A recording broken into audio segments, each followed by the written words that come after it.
जाईल आणि तिकडे स्थिरावर, पण त्याला स्थिरावायला आणखीन 4 दिवस लागतात.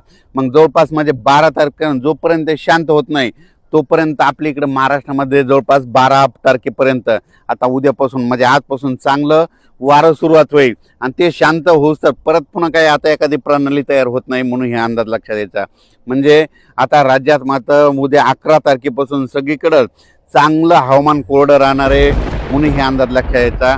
फक्त 15, 16, 17च्या दरम्यान परत एकदा पावसाळी वातावरण तयार होईल, पण तो इतका पाऊस असा जोराचा पडणार नाही, फक्त तुरळक भागातच म्हणजे विखुरलेल्या स्वरूपाचा ते असणार आहे, म्हणून हे अंदाज लक्षात द्यायचा. चांगल्या पावसासाठी जुलैच्या शेवटच्या आठवड्यापर्यंत वाट पाहावी लागणार आहे, म्हणून हे अंदाज देखील सर्व शेतकऱ्यांनी लक्षात घ्यावा.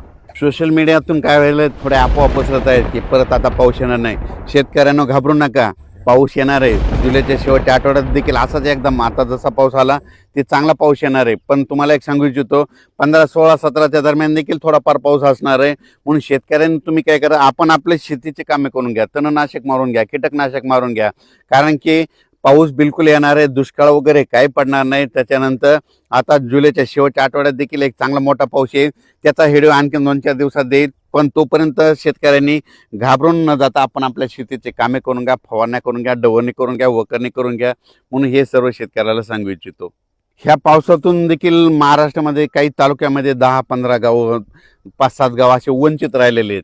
सोलापूर जिल्ह्यातले, लातूर जिल्ह्यातले, बीड जिल्ह्यातले, तिकडं नांदेड जिल्ह्यातले, परभणी जिल्ह्यातले, पालम ह्या परिसरातले त्या भागातल्या शेतकऱ्याला सांगू इच्छितो, आज देखील म्हणजे आज 9 जुलै, 10 आणि 11 ह्या 3 दिवसात देखील काय होणार आहे, विखुरलेल्या स्वरूपाचा पाऊस पडणं तुम्हाला पडू शकतो, म्हणून हे अंदाज लक्षात घ्यायचा.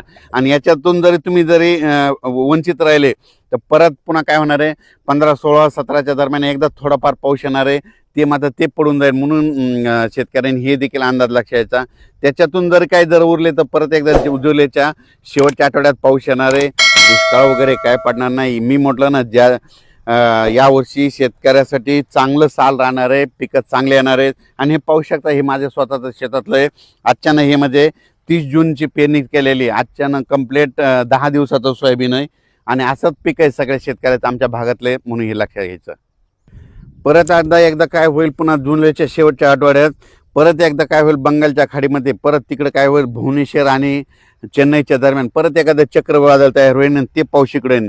आपल्या महाराष्ट्राला यावर्षी काय होणार आहे, काही अर्ध्या भागाला पुरेपूर पाऊस येणार आहे. आणि मुंबईकडे काय होणार का, याच्यापर्यंत अहिल्यानगरपर्यंत अरबी समुद्राचा पाऊस येणार आहे. हे मग आपल्याला खालून पाऊस पुरेपूर येत असल्यामुळं यावर्षी चांगला पाऊस पडणार आहे. शेतकऱ्यांनी घाबरून न जाता आपण आपल्या पेरणीचं आपलं तयारी